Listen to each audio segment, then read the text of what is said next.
Country, please sit down. My fellow Americans, this is Liberation Day, waiting for a long time.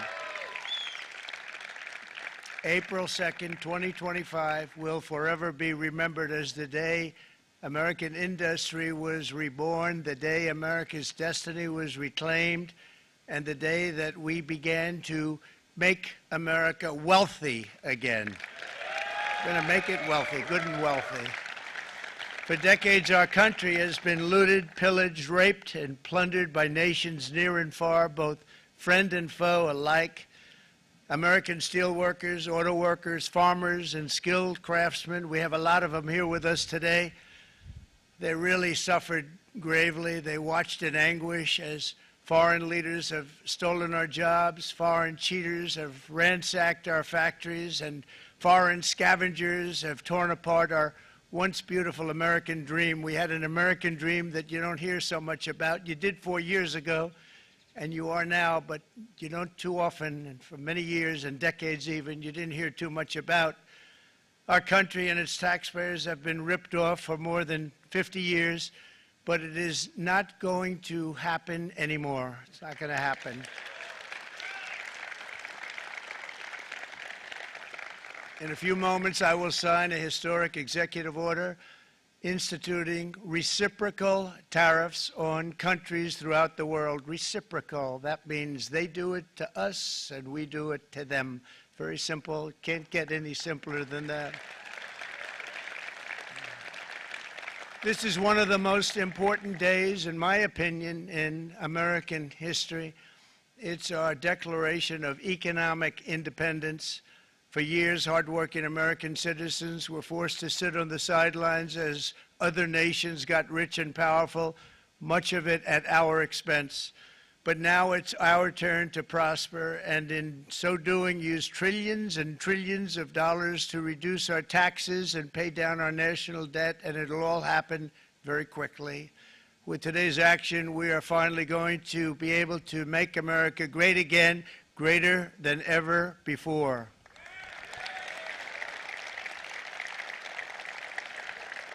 Jobs and factories will come roaring back into our country, and you see it happening already. We will supercharge our domestic industrial base. We will pry open foreign markets and break down foreign trade barriers. And ultimately, more production at home will mean stronger competition and lower prices for consumers. This will be indeed the golden age of America. It's coming back. We're going to come back very strongly. We're pleased to be joined on this momentous occasion by Vice President J.D. Vance. J.D., thank you. Thank you. Thank you very much. Where are you, J.D.? No, that wasn't too hard to find. I was looking, you know, he likes to take a low-key attitude, so usually we sit right in front. He's gaining a lot of confidence, Mike, isn't he? And nearly my entire cabinet is here, as well as Speaker Mike Johnson, who's done an amazing job. And with the great success we had last night in Florida, we have a majority of 7. And 7's like a lot when we had it at 1, right?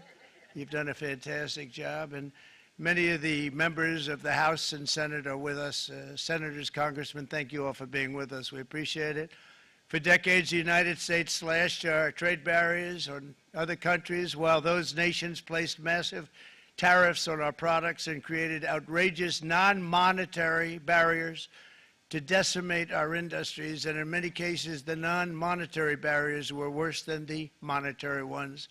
They manipulated their currencies, subsidized their exports, stole our intellectual property, imposed exorbitant VAT taxes to disadvantage our products, adopted unfair rules and technical standards, and created filthy pollution havens. They were absolutely filthy, but they always came to us and they said, we're violating, we should pay for it.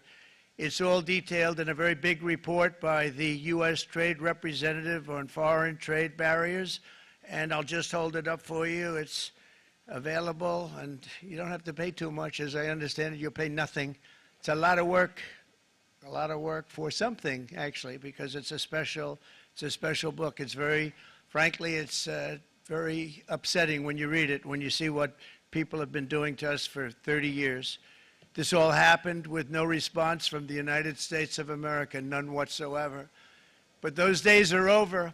Let me offer just a few examples of the vicious attacks our workers have faced for so many years. The United States charges other countries only a 2.4 tariff on motorcycles. Meanwhile, Thailand and others are charging much higher prices, like 60%. India charges 70%. Vietnam charges 75%, and others are even higher than that. Likewise, until today, the United States has for decades charged a 2.5 tariff. Think of that, 2.5% on foreign-made automobiles. The European Union charges us more than 10% tariffs, and they have 20% VATs, much, much higher. India charges 70%, and perhaps worst of all are the non-monetary restrictions imposed by South Korea, Japan, and very many other nations. As a result of these colossal trade barriers, 81% of the cars in South Korea are made in South Korea. 94% of the cars in Japan are made in Japan. Toyota sells 1 million foreign-made automobiles into the United States, and General Motors sells almost none. Ford sells very little. None of our companies are allowed to go into other countries. And I say that, friend and foe, and in many cases, the friend is worse than the foe in terms of trade.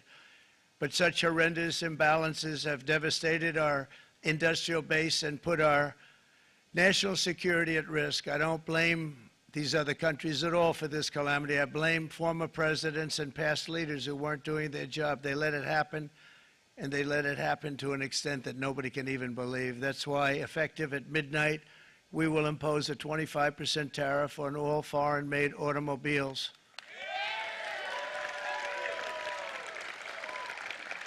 Thank you. Brian, I'd like to have you come up here for a second, okay? I just see him sitting. He's been a fan of ours, and he understands this business a lot better than the economists, a lot better than anybody. Brian, say a few words, please, would you? Thank you, Mr. Thank you. President. It's a great honor to have you. Thanks. Thank you, Mr. President.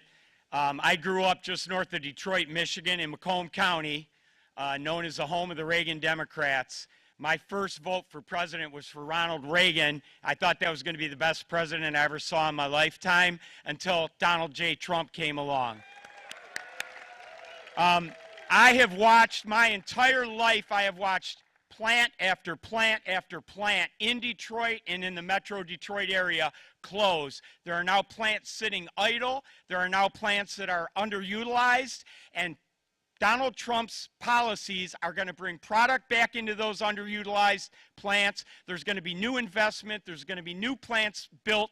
And the UAW members, and I brought 20 of them with me, they're sitting right over here. We support Donald Trump's policies on tariffs 100%. So, Mr. President, we can't thank you enough. And in 6 months or a year, we're going to begin to see the benefits. I can't wait to see what's happening 3 or 4 years down the road. Thank you, Mr. President. Thank you. What a great guy. He got it right from the beginning. He got it before almost anybody else. This group over there, they got it too. And, you know, we won the state of Michigan. We won almost all of them. But we won Michigan by a lot, and I want to just thank you all. The auto workers were fantastic. The Teamsters were fantastic. Everyone was pretty good, I will tell you. Thank you very much. I appreciate it. You're going to be very happy very soon, and you probably see what's happening with all of the, not only car companies, but car companies in particular. You see it with all of the ones they're moving, they're announcing day in, day out. You're seeing it. Nobody's ever seen anything like that. With today's actions, we're also standing up for our great farmers and ranchers who are brutalized by nations all over the world. Brutalized. Canada, by the way, imposes a 250 to 300% tariff on many of our dairy products. They do the first can of milk. They do the first little carton of milk at a very low price, but after that it gets bad, and then it gets up to 275, 300%. So when they're figuring what's Canada charging, they say, oh, about 2%, 3%. But take a look at what happens down the road. When you look a little bit, it's not a pretty picture, and we don't like it, and it's not fair. It's not fair to our farmers. It's not fair to our country. And with countries like Canada, you know, we subsidize a lot of countries and keep them going and keep them in business. In the case of Mexico, it's $300 billion a year. In the case of Canada, it's close to $200 billion a year. And I say, why are we doing this? Why are we doing this? I mean, at what point do we say, you got to work for yourselves, and you got to, this is why we have the big deficits. This is why we have that amount of debt that's been placed on our heads over the last number of years, and we're really not taking it anymore. Through non-tariff barriers, the European Union bans imports of most American poultry. You understand? They say, we want to send you our cars, we want to send you everything, but we're not going to take anything that you have. Australia bans, and they're wonderful people and wonderful everything, but they ban American beef, yet we imported $3 billion of Australian beef from them just last year alone. They won't take any of our beef. They don't want it because they don't want it to affect their farmers. And you know what? I don't blame them, but we're doing the same thing right now, starting about midnight tonight, I would say. And China charges American rice farmers an overquota, it's called, a tariff rate of 65%. South Korea charges 50, actually they charge different, from 50% to 513%. And Japan, our friend, charges us 700%. But that's because they don't want us selling rice, another thing. Who can blame them, Madam Secretary? Agriculture, great job you did on eggs, by the way. The egg prices came down 50%. You got them down 50% once we got involved. They were going through the sky. The egg prices, they were going through the sky, and you did a fantastic job. Now we have lots of eggs, and they're much cheaper, down about 59% now, and they're going down further. We charge 2.8% for so many things that other countries are charging 200%, 300%, and 400% for. If imposing tariffs and protective barriers made nations poor, then every country on earth would be racing to eliminate these policies, and China would be the first on line. They run a very strong country, but they're not first in line, and the American people are paying a very big price. From 1789 to 1913, we were a tariff-backed nation, and the United States was proportionately the wealthiest it has ever been. So wealthy, in fact, that in the 1880s, they established a commission to decide what they were going to do with the vast sums of money they were collecting. We were collecting so much money so fast, we didn't know what to do with it. Isn't that a nice problem to have? What do you think, Marco? Good problem? Marco would love that problem. But we don't have that problem anymore, but we're not going to have it very much longer, I will tell you. But they collected so much money, they actually formed a commission to determine what they were going to do with the money, who they were going to give it to, and how much. Then in 1913, for reasons unknown to mankind, they established the income tax so that citizens, rather than foreign countries, would start paying the money necessary to run our government. Then in 1929, it all came to a very abrupt end with the Great Depression, and it would have never happened if they had stayed with the tariff policy. It would have been a much different story. They tried to bring back tariffs to save our country, but it was gone. It was gone. It was too late. Nothing could have been done. It took years and years to get out of that depression, far longer than even FDR had that office right over there for a long period of time. The ramp system, that's rather intricate, was built because of him, and every time you walk up, you think of him, and he did a great job in many ways, but it lasted long beyond his terms, as you know. But it's not too late any longer, and we're going to start being smart, and we're going to start being very wealthy again. We're going to be wealthy as a country because they've taken so much of our wealth away from us. We're not going to let that happen. We truly can be very wealthy. We can be so much wealthier than any country. It's not even believable, but we're getting smart. Nearly a century later, in the face of unrelenting economic warfare, the United States can no longer continue with a policy of unilateral economic surrender. We cannot pay the deficits of Canada, Mexico, and so many other countries. We used to do it. We can't do it anymore. We take care of countries all over the world. We pay for their military. We pay for everything they have to pay. And then when you want to cut back a little bit, they get upset that you're not taking care of them any longer. But we have to take care of our people, and we're going to take care of our people first. And I'm sorry to say that.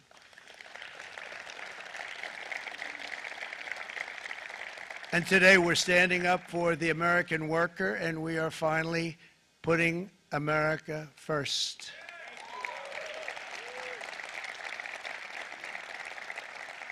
In Sleepy Joe Biden's last year in office, the United States hemorrhaged 100,000 manufacturing jobs, and the number was going through the roof at levels never seen before.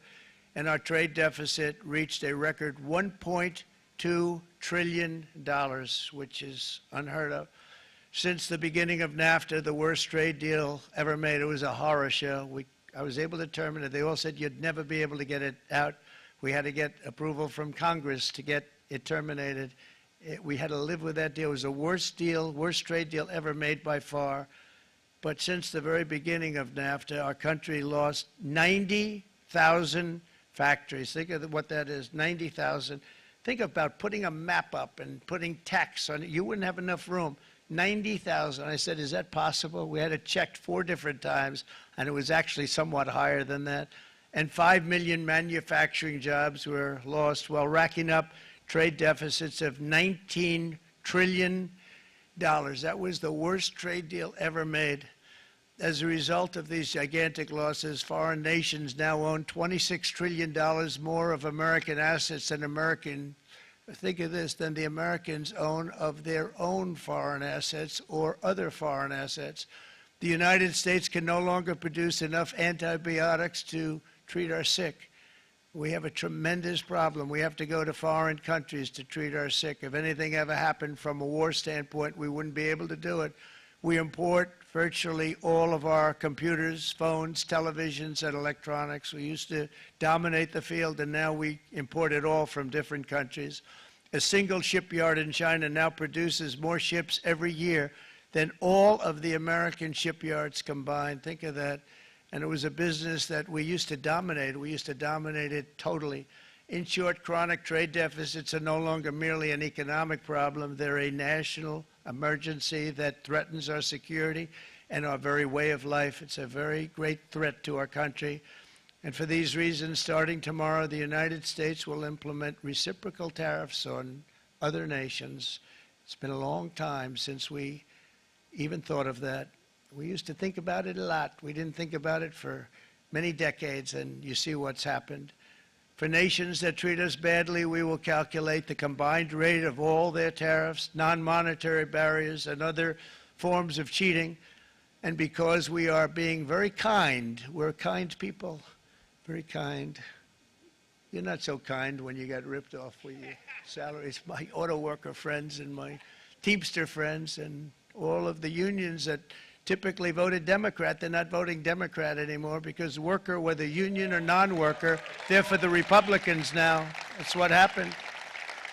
But we will charge them approximately half of what they are and have been charging us. So the tariffs will be not a full reciprocal. I could have done that, yes, but it would have been tough for a lot of countries who didn't want to do that. I'd like to see the chart if you have it.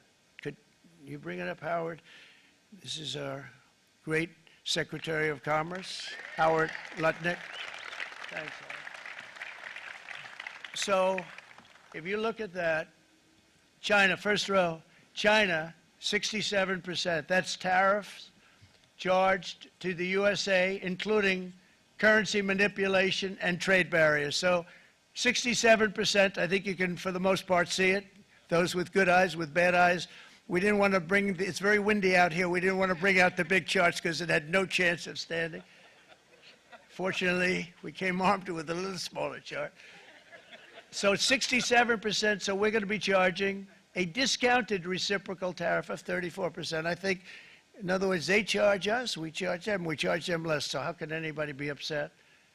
They will be because we never charge anybody anything, but now we're going to charge. European Union, they're very tough, very, very tough traders. You know, you think of European Union, very friendly. They rip us off. It's so sad to see. It's so pathetic.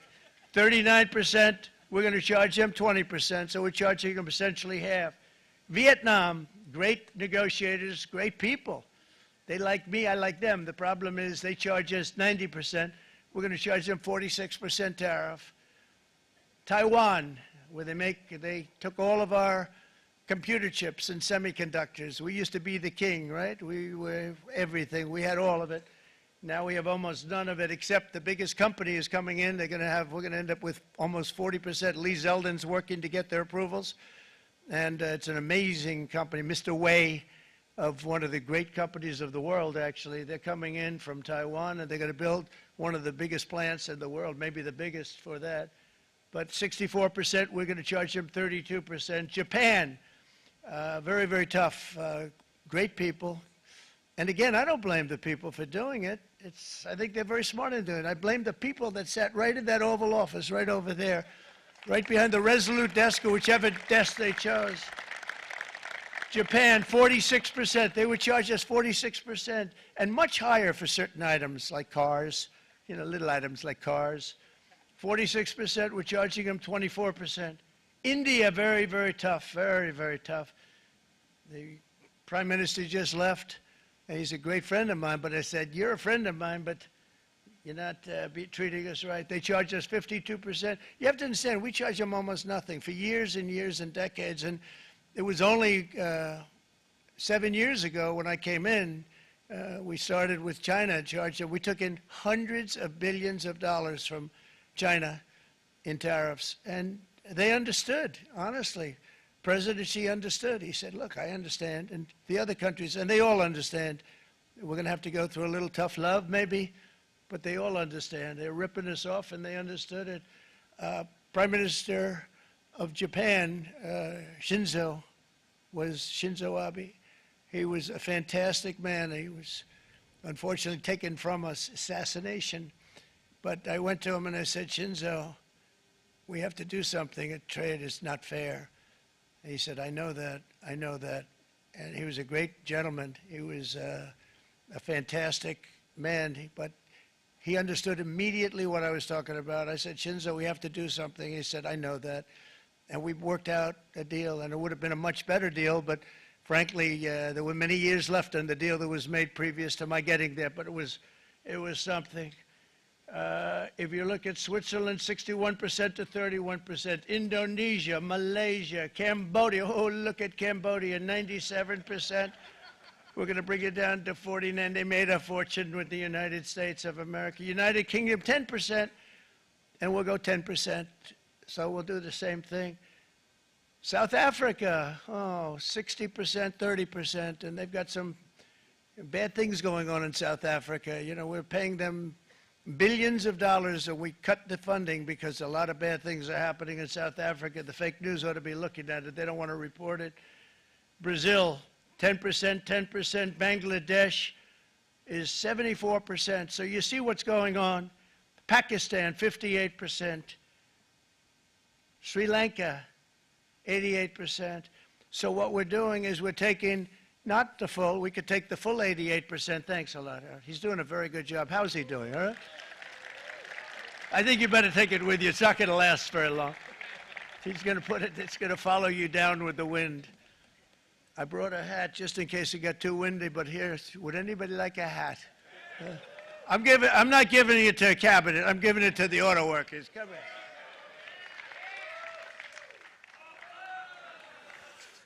Thank you, fellas. Get it. That's it. That's it. They deserve it more than our cabinet. Our cabinet has plenty of hats. But you see the numbers. The numbers are so disproportionate. They're so unfair. At the same time, we will establish a minimum baseline tariff of 10%. You notice that on the chart.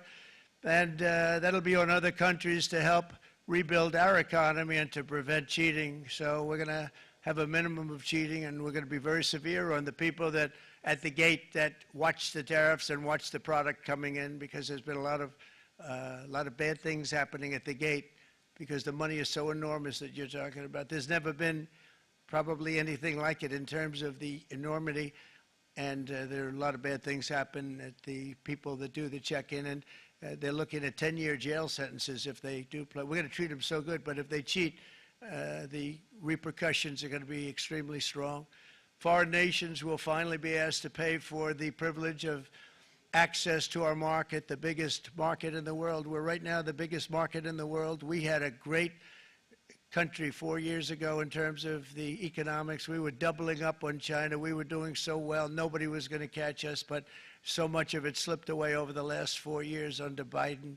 I campaigned on this policy throughout last year, and today that promise was made, and it was also a promise, as you know, that was kept. Promises made, promises kept.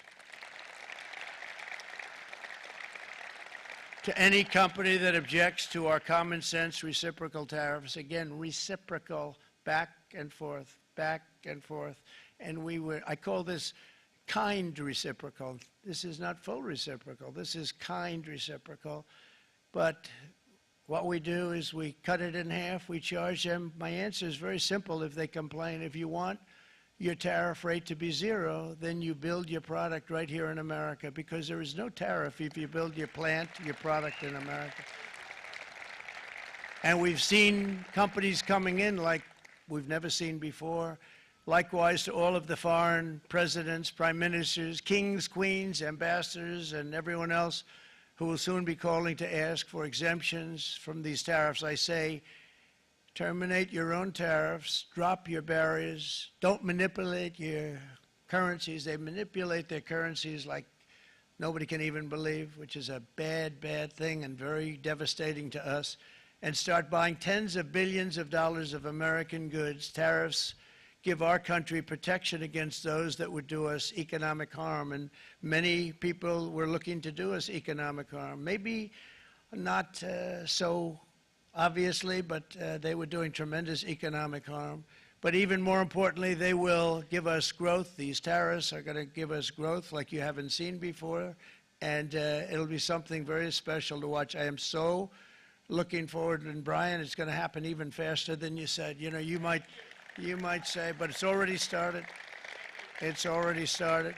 Work's already begun on plants all around the country, and you see that as before. These are big, rich companies. We have $61 billion started on a big plant going up. It's going to be announced over the next 2 days, and they already started work. Many of these the biggest companies in the world, they've committed to build, build, build. We're going to build, build, build, sir. And they came here to see me, and they wanted to know if they could have a press conference. I do as many as I can. I'm pretty busy trying to stop Russia and Ukraine and the Middle East. We got to stop that. We got to stop the Houthis, which we're making tremendous. They like shooting ships down and out of the water, sinking ships. They get a kick out of it, but they're not getting such a kick out of it now, are they, Mr. Secretary? They're not getting such a kick out of that now. But here are just a short list of some of the companies that have already announced and committed to investment. And this is a company that built its factories and its plants in China. Apple is going to spend $500 billion. They never spent money like that here. They're going to build their plants here. SoftBank, OpenAI, and Oracle, great companies, are investing $500 billion almost immediately. NVIDIA, a hot company, is investing hundreds of billions of dollars. They just announced. TSMC, the biggest, most important company in the world of chips from Taiwan, with no investment from us, is investing $200 billion. And they said the reason was, number one, the election of November 5th, and number two, the tariffs. They don't want to pay the tariffs, and the way they're not paying it is to build their plant here. So we're going to go from almost no percentage. We used to have 100% of the chip market. Now it's all in Taiwan. Almost all of it's in Taiwan. A couple of other countries, but mostly in Taiwan. And think of it. We had 100%. We lost it because of people in that office that didn't do their job. They allowed it to be stolen from us. Johnson & Johnson, great company, $55 billion. Eli Lilly, $27 billion. Meta, is investing $500 billion. Wow. The MAC is investing $20 billion. CMA, CGM, $20 billion. And then you have Merck and Clarios, Stellantis, General Motors, GE Aerospace, Honda, Nissan, Hyundai are all putting in billions and billions of dollars, and they're committed 100%. So. And we've never had, and this is after 2.5 months. This is after just a short, this all took place as soon as we came out with what everybody wanted to do. You know, I watched a gentleman today on television, he used to work with Lee Iacocca, a very respected automobile person, and he said, you know, because they're asking people, they try and get as many negative people as they can, but they can't find them too much. It's pretty hard to find in terms of what we're doing, especially when they see all this investment. They said, so tell me, what do you think of what Trump is doing from the automobile standpoint? He said, I can't believe it. Somebody is finally, he's an older guy, real pro, really top guy, with Lee Iacocca. He said, I never thought I'd see the day when this would happen, where somebody had the courage to go and do what has to be done. This is transforming our nation. Our entire nation is going to be transformed, not only with the cars, but on every single other item that's built. We're going to become an industrial powerhouse. And he said that so beautifully today. In fact, I'm going to find out, I'm going to get a tape, and Bruce, I'm going to get that tape, and I'm going to send it to you out in Long Island, and you're going to play it for the people. And all your union workers and your non-union workers out there, you got a pretty even split. But we have, so far, it looks like we're going to have about $6 trillion of investments, and you wouldn't do that in years in this country over the last number of years. $6 trillion, and that's going to be much higher by the end of the year. And think of what $6 trillion is. You wouldn't have even a small percentage of that under this other system. We're going to be an entirely different country, and it's going to be fantastic for the workers. It's going to be fantastic for everyone.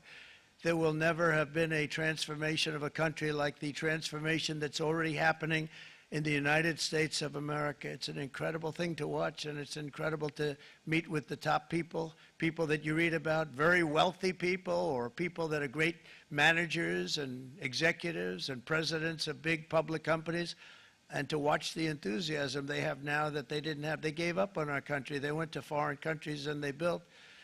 Companies are pouring into our country at levels never seen before, with jobs and money to follow, and it's really beautiful. In the coming days, there will be complaints from the globalists and the outsourcers and special interests and the fake news. Always, the fake news will always complain. But never forget, every prediction our opponents made about trade for the last 30 years has been proven totally wrong. They were wrong about NAFTA.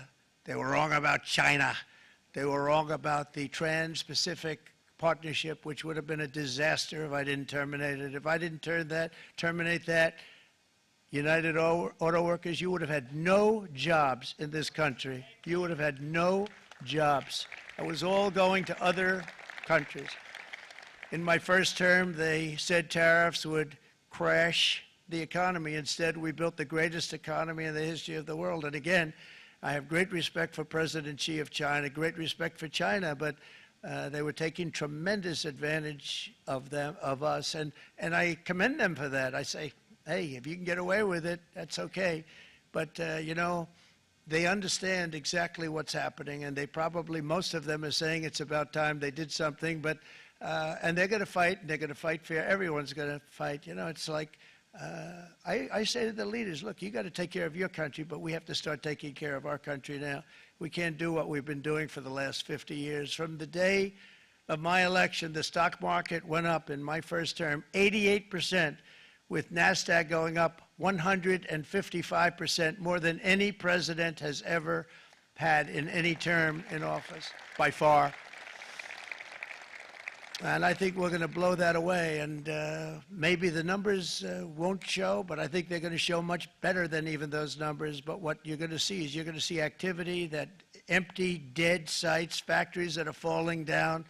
Those factories will be knocked down, and they're going to have brand new factories built in their place. They're not only talking about renovating, they're talking about brand new, the best anywhere in the world, the biggest anywhere in the world. I have a friend who builds car plants. And I said, I want to see the biggest and the best. He said, well, we have to go to Mexico. I said, no, I want to see it in the United States. He said, we're not building them in there. This is a year and a half ago during the campaign. He said, we're not building it. You'd have to go to Mexico. When I was starting to decide to run, and I went to number one in the polls very rapidly, I want to say, like, let's say in the first hour. And then shortly thereafter, it looked like I was going to win, and the fake news was saying, oh, no, don't do this. What they don't know is if I didn't win, they would have really been in trouble, because nobody wants to read them anyway. But I tell you what, when it looked like I was going to win, I announced that I was going to be doing exactly what we're talking about today. Great consistency, actually, because I've been talking about it for 40 years, but because I saw what was happening 40 years ago. If you look at my old speeches when I was young, very handsome, my old speeches, and that people would say, I'd be on a television show, I'd be talking about how we were being ripped off by these countries. I mean, nothing changes very much. The only thing that changed were the countries, but nothing really changes. But it's why it's such an honor. It's such an honor to be finally able to do this. If you look at China, I took in hundreds of billions of dollars in my term, hundreds of billions. They never paid 10 cents to any other president, and yet they paid hundreds of billions, so much so that Biden couldn't do anything. They wanted to try and terminate it because he had a very special relationship with China. You know what the relationship was? He had a special relationship. But the numbers were so big, that they couldn't do it. So they did ease it up. They did things that they shouldn't have done. They made it a lot more comfortable for them, but they couldn't do it because the numbers were hundreds of billions of dollars, and I did that. And we were on our way to doing something like incredible. And then we had a very bad election happen, a lot of bad things happened. So when I said we got to do it again, I said we have to make it too big to rig, and we made it too big to rig, and we won in records, and it was a monumental win. And it was such an honor to see so many of you, like Brian and your friends, here with us to celebrate, and to more importantly celebrate what we're doing, because that wouldn't be a full celebration if we didn't do this, because this will be an entirely different country in a short period of time. It'll be something the whole world will be talking about it. The critics made the very tired predictions earlier this year, but in February, core inflation dropped to the lowest rate in 4 years. And the price of eggs, as you know, just in a month and a half, we were there for 4 weeks. And the first week, I got blamed for eggs. I said, I just got here. They said eggs have gone up at like 250%, and you can't get eggs. And they were going crazy. And I said, I just got here. And then we got to work on eggs, and we got to work on everything. And our great Secretary of Agriculture, you did a fantastic job. Brooke Rollins, she did a fantastic job. And as I said before, the price of eggs dropped now 59%, and they're going down more, and the availability is fantastic. They were saying that for Easter, please don't use eggs. Could you use plastic eggs? I said, we don't want to do that. We want to, and you really came through. It's an amazing job. Thank you very much, Brooke. You did great. But likewise, an old-fashioned term that we use, groceries. I used it on the campaign. It's such an old-fashioned term, but a beautiful term, groceries. It sort of says a bag with different things in it. Groceries went through the roof, and I campaigned on that. I talked about the word groceries for a lot, and energy costs now are down, groceries are down, gasoline is way under $3, and people are beginning to be able to buy things and live again. We brought prices way down. We created 10,000 already in a few weeks, new manufacturing jobs. And it was that took place in 1 month, numbers that they haven't seen in a long time. We had virtually no inflation under my term. We had virtually no inflation for 4 years, but after transitioning over to Sleepy Joe, it went from almost non-existent to the highest in the history of our country. They had the highest inflation in the history of our country, brought up by energy and bad spending and bad policy, and a lot of bad things happened. How about allowing millions and millions and millions of people to pour into our country with open borders, where it's so sad to see even now, and I see our great secretary you have done, stand up please, Christy. Stand up. Christy Noem and Tom Homan. These people are doing a great job, but gotten them out in records. We have problems with judges that don't want them to go out. They want Tren de Aragua, and they want MS-13, the most vicious gangs ever. Nobody's ever seen anything like it. Absolute killer gangs. They kill people. They don't even think about it. And we put them out, and we have judges now, radical left judges that want to, they don't want them to go out. They want them to even be brought back. Let's bring them back. You've done a fantastic job, and please thank everybody. Homeland Security, thank everybody. Appreciate it. And we now have a border that's the best border that we've ever had, even better than it was my first term. My first term we did good, but this one we really specialized in. We've done really well. And we had records then. We had the best, safest border. 4 years ago, we had the best border there ever was. And now we have, you've actually matched it and done even better. And we're going to get it down the right way. And we want people, by the way, to come into our country, but we want them to come in through a legal process. We want them to come in legally. We need more people. We need people to run these plants and to help the auto workers and the Teamsters and the non-union people and everybody else. But we need people and the farmers.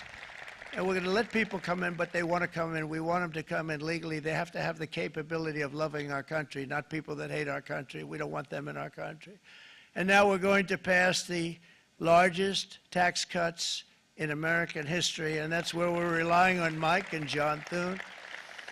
And we will not cut Social Security, Medicare, or Medicaid benefits, and the Democrats will, because if they got in, the entire economy would collapse. This country was heading for a collapse under the people that you saw. They were horrible. I think one of the reasons people like the job, I have my highest approval ratings because I think they're comparing me to the worst administration in the history of our country, so I appreciate that at least. But Speaker of the House Mike Johnson and Senate Majority Leader, appreciate it, Mike. John Thune have been fantastic, by the way. But they've been working tirelessly on taking the next step to pass the plan for our one big, beautiful bill. I'd like to name it that if you can. One big, I made that statement about 6 months ago, and everybody calls it one big, beautiful bill. And it will be that. It'll have everything, the big tax cuts and every incentive there is. And it'll be fantastic. And by the way, for the cars, we're asking for an interest deduction on a loan. So if you build the car, only in America we do it, Brian. If the car's not built in America, you don't get the interest rate deduction.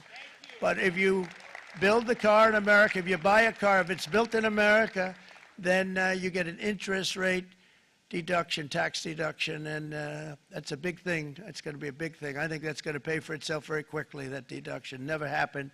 We've never had anything like that before. Somebody said, where did you get the idea? Because it's so basic. You would think that would have happened a long time ago. It never did, and I'm very happy it didn't, because now I can say that was my idea. But we're going to get us closer to the debt extension. We have to get the debt extension passed, and I know you're going to be able to do that, Mike, and it's very important that you do that. And all of the other things that the Senate budget plan gives us, along with working, because I know they're working together, John and Mike, and the two bills are going very well together. We need to get our shared priorities done, including certain permanent tax cuts. We want the tax cuts to be permanent, spending cuts, energy and historic investments in defense, border, and so much more. We're covering everything. These will be phenomenal. There'll be no bill like this going to straighten. One bill is going to straighten out our country for many, many years to come. And we said, let's just do it and let's get it done. And some guys will love it and some guys will like it a little bit less because they're not getting what they were exactly looking for, but they're getting a lot. They'll never, if we get this done, it'll be the most incredible bill ever passed in the history of our Congress and Senate and congressmen, the senators and the congressmen, many of whom are here today, will be very proud of themselves. I really believe that it's going to set us on a whole new prosperous path. We're going to cut spending and right-size the budget back to where it should be. We're going to do that very strongly. Thank you, Rick. Thank you. John, thank you. Oh, look at all of our senators over there. Oh, boy, that's a nice group of people. But I won't like them so much if they don't get this bill done. That's a great group, and Congressman, thank you very much. I appreciate it. Tremendous people. The Senate plan is my complete and total support, and the House plan likewise is very similar. They're moving along pretty much at the same clip, and as soon as you're ready, you'll show it to me, and I'm sure it'll have my support, Mike. Every Republican congressman and senator must unify. We have to unify. We can't be separated. We have to get it done. We have to get absolutely everything we can, and we have to take care of the American people. That's the only thing that matters. We have to take care of the American people first. We need to pass this bill immediately, get it done, including debt extension. From this day on, we're not going to let anyone tell us that American workers and families cannot have the future that they deserve. We're going to produce the cars and ships, chips, airplanes, minerals, and medicines that we need right here in America. The pharmaceutical companies are going to come roaring back. They're coming roaring back. They're all coming back to our country, because if they don't, they got a big tax to pay.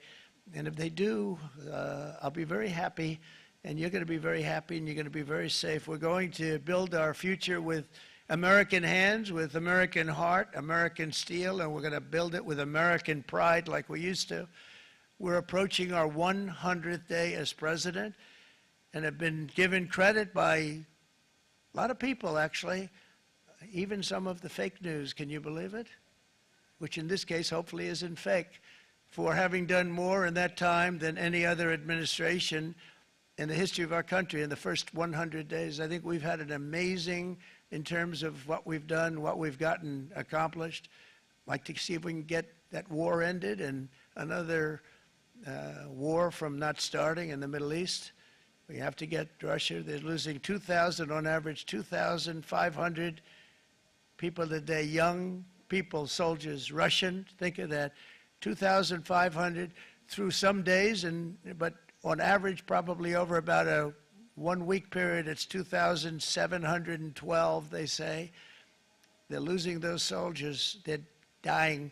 They're being decimated. And they're not from our country, but they're from other countries. But they're human beings. They're from Russia. They're from Ukraine in this period, most of them. And we're going to get it stopped. It's a senseless war that would have never happened if I was president, and it shouldn't be allowed to go on. And I think we're being given good cooperation by Russia and by Ukraine, but we have to get it stopped. It's humanity. It's humanity. It's a terrible thing. This will be a very big moment. I think you're going to remember today. It's going to be a free nation that we're dealing with. We're going to have a very free and beautiful nation. It's going to be Liberation Day in America, and it's going to be a day that hopefully you're going to look back in years to come and you're going to say, you know, he was right. This has turned out to be one of the most important days in the history of our country. God bless you, and God bless America. Thank you, everybody. Thank you very much. Thank you. Thank you very much.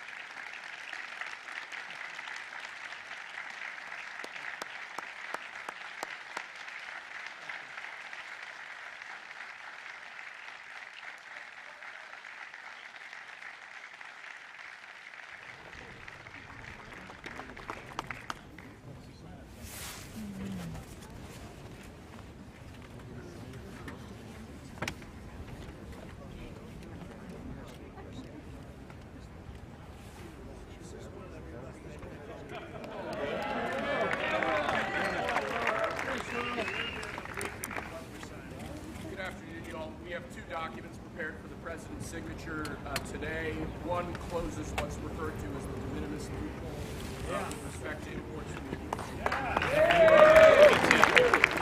Not even Hail Mary. The other is the big one, is the reciprocal tariff executive order that the president just spoke about at length. This is obviously a huge deal, and it's been an honor to be part of your team getting this done.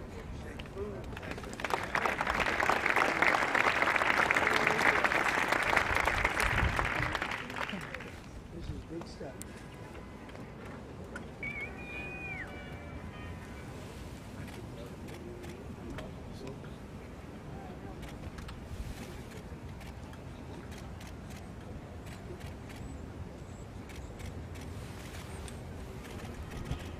That's a 10. That's a good one.